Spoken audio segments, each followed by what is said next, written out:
Every empire believed it would last forever. Every great king thought he was different. Every civilization believed it had reached the peak of history, and almost every one of them was wrong. Not because they lacked strength, not because they lacked wealth, but because they believed they could never fail. That belief has a name: pride. For thousands of years, philosophers have called it the first and most dangerous of the 7 deadly sins. Not because confidence is evil, but because unchecked confidence slowly becomes blindness. Pride whispers a dangerous lie. You are different. The rules no longer apply to you. You cannot lose. History has heard these words countless times, from emperors to generals to presidents to billion-dollar corporations. The ending is often the same: collapse. Modern psychology makes an important distinction. Healthy confidence allows us to grow. It encourages learning. It builds resilience. Pride is something different. Pride begins when confidence no longer seeks truth. It seeks superiority. The proud person no longer asks, "What if I'm wrong?"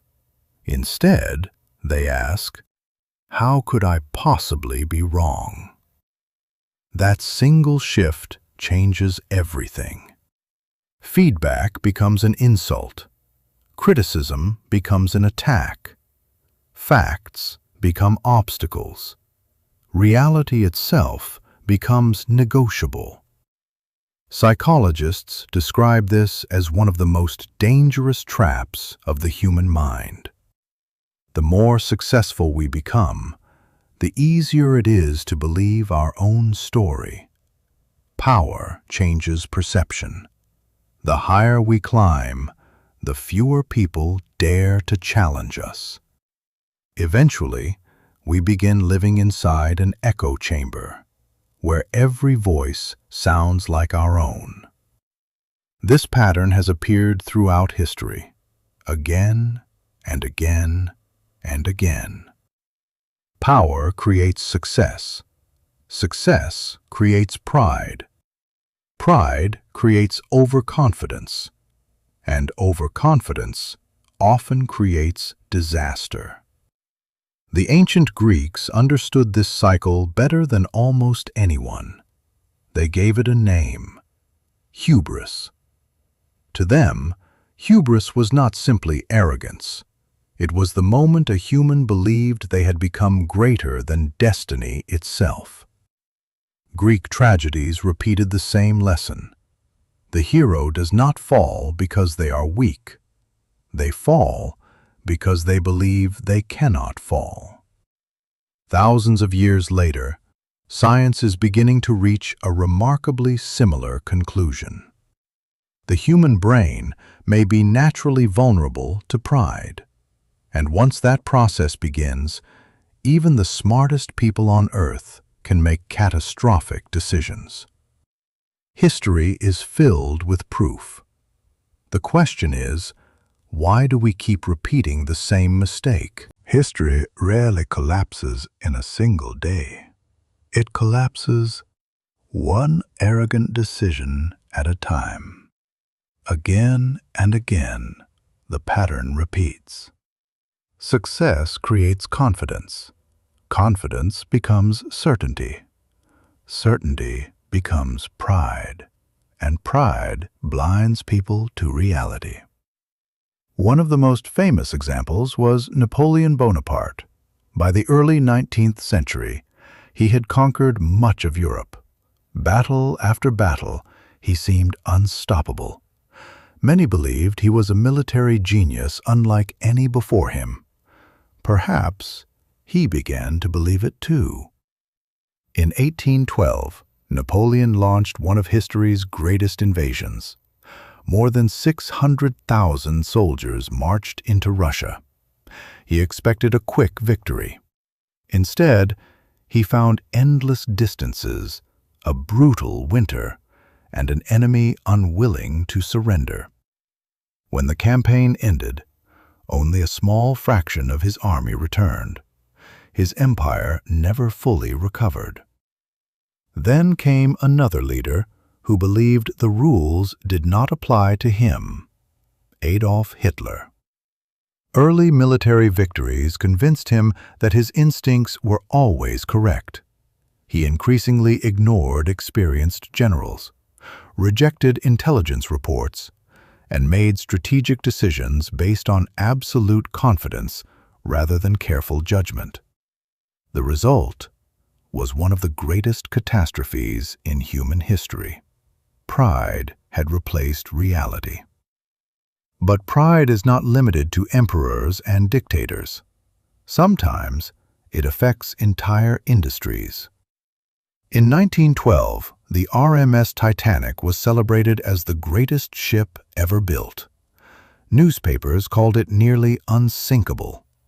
Its engineering was considered revolutionary. Yet confidence slowly became complacency. Warnings about icebergs were underestimated. The ship continued at high speed through dangerous waters.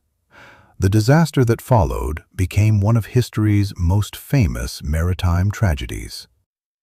The lesson was never that technology failed. The lesson was that human overconfidence ignored the risks. Even powerful corporations have repeated the same mistake. History is filled with companies that dominated the world until they believed they no longer needed to change. They dismissed new competitors, ignored innovation, rejected criticism. Within a few years, many disappeared.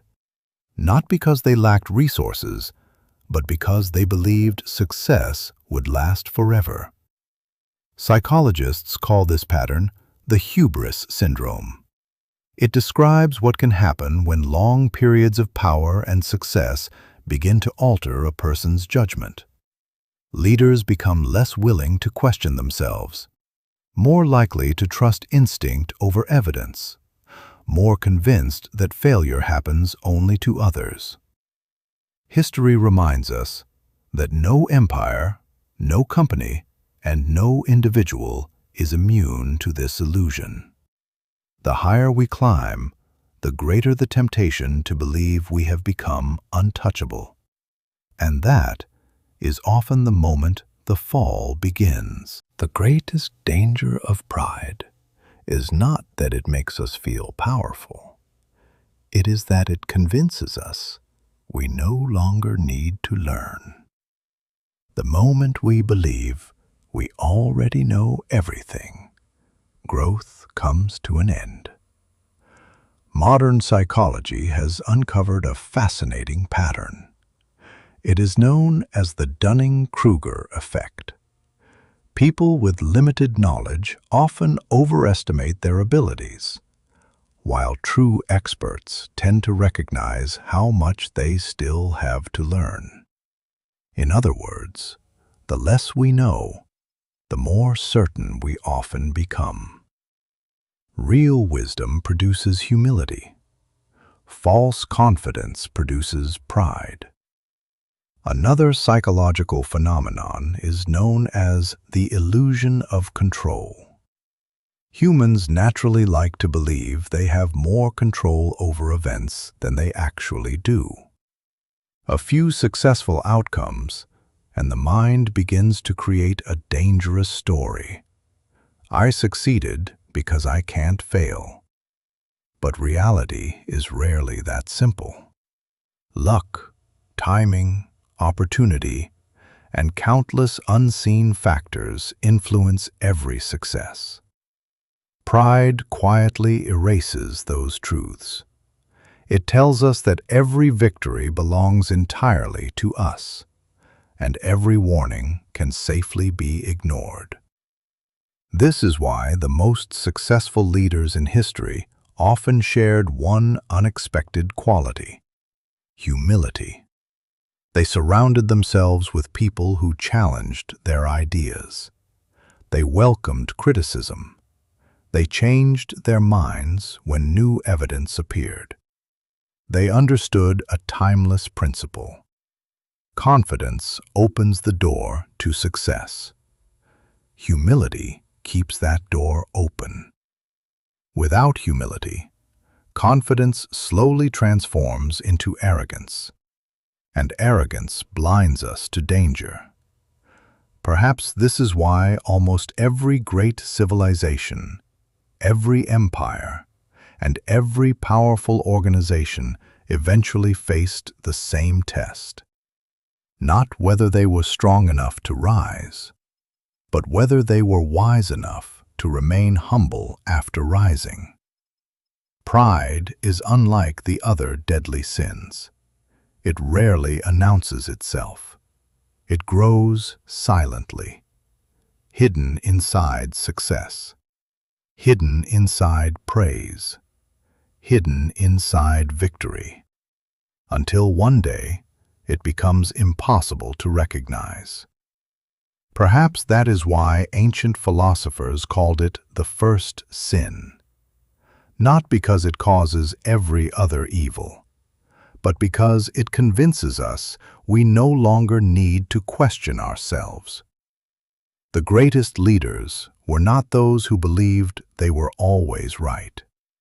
They were the ones who never stopped learning, who never stopped listening, who never stopped asking, "What if I'm wrong?" Because history has taught us one lesson more clearly than any other. Empires are not destroyed by pride alone. People are. And every fallen empire began with the decisions of people who believed they could never fall. Perhaps the greatest victory is not conquering nations or building empires. Perhaps the greatest victory is conquering the pride within ourselves.